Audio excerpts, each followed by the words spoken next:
வழிகாட்டி நெறிமுறைகளை பின்பற்றாமல் ORS மற்றும் ORSL கரைசலை விற்பனை செய்தால் கடும் நடவடிக்கை எடுக்கப்படும் என தமிழ்நாடு உணவு பாதுகாப்புத்துறை எச்சரிக்கை விடுத்துள்ளது.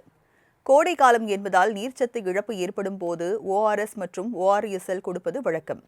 இந்த நிலையில் ORS மற்றும் ORSL வழிகாட்டு நெறிமுறைகளை பின்பற்றி விற்க வேண்டும் என மருந்து கடை உரிமையாளர்களுக்கு தமிழ்நாடு மருந்து கட்டுப்பாட்டு இயக்கம் மற்றும் தமிழ்நாடு உணவு பாதுகாப்புத்துறை அறிவுறுத்தியுள்ளது. இது தொடர்பாக வெளியிட்டுள்ள சுற்றறிக்கையில், வயிற்றுப்போக்கு, வாந்தியால் நீர்சத்து இழப்பு ஏற்படும் போது உலக சுகாதார அமைப்பு மூலம் அங்கீகரித்துள்ள ORS மட்டுமே விற்பனை செய்ய வேண்டும் என்றும், இந்திய உணவு பாதுகாப்புத்துறை அங்கீகரித்துள்ள ORSL, ORSL+, ORS ஃபிட்டை விற்க வேண்டும் என்றும் கூறப்பட்டுள்ளது.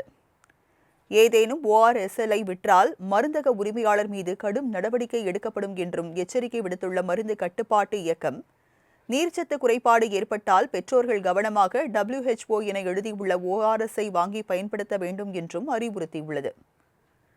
ORS மற்றும் ORSL விற்கும் போது நிறுவனத்தின் பெயர், தயாரிக்கப்படும் இடம், காலாவதியான தேதி, உரிமம் ஆகியவற்றை தெரிந்து கொள்வதுடன் பொதுமக்கள் போலிக்கும் ஒரிஜினலுக்குமான வித்தியாசத்தை கண்டறிந்து வாங்க வேண்டும் என்றும் அறிவுறுத்தப்பட்டுள்ளது. வழிகாட்டி நெறிமுறைகளை பின்பற்றாமல் ORS மற்றும் ORSL கரைசலை விற்பனை செய்தால் கடும் நடவடிக்கை எடுக்கப்படும் என தமிழ்நாடு உணவு பாதுகாப்புத்துறை எச்சரிக்கை விடுத்துள்ளது. கோடை காலம் என்பதால் நீர்ச்சத்து இழப்பு ஏற்படும் போது ORS மற்றும் ORSL கொடுப்பது வழக்கம். இந்த நிலையில் ORS மற்றும் ORSL வழிகாட்டு நெறிமுறைகளை பின்பற்றி விற்க வேண்டும் என மருந்து கடை உரிமையாளர்களுக்கு தமிழ்நாடு மருந்து கட்டுப்பாட்டு இயக்கம் மற்றும் தமிழ்நாடு உணவு பாதுகாப்புத்துறை அறிவுறுத்தியுள்ளது. இது தொடர்பாக வெளியிட்டுள்ள சுற்றறிக்கையில், வயிற்றுப்போக்கு, வாந்தியால் நீர்சத்து இழப்பு ஏற்படும் போது உலக சுகாதார அமைப்பு மூலம் அங்கீகரித்துள்ள ORS மட்டுமே விற்பனை செய்ய வேண்டும் என்றும், இந்திய உணவு பாதுகாப்புத்துறை அங்கீகரித்துள்ள ORSL, ORSL+, ORS ஃபிட்டை விற்க வேண்டும் என்றும் கூறப்பட்டுள்ளது.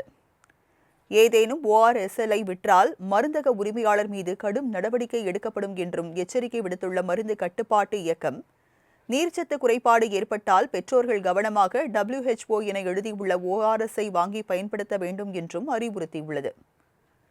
ORS மற்றும் ORSL விற்கும் போது நிறுவனத்தின் பெயர், தயாரிக்கப்படும் இடம், காலாவதியான தேதி, உரிமம் ஆகியவற்றை தெரிந்து கொள்வதுடன் பொதுமக்கள் போலிக்கும் ஒரிஜினலுக்குமான வித்தியாசத்தை கண்டறிந்து வாங்க வேண்டும் என்றும் அறிவுறுத்தப்பட்டுள்ளது.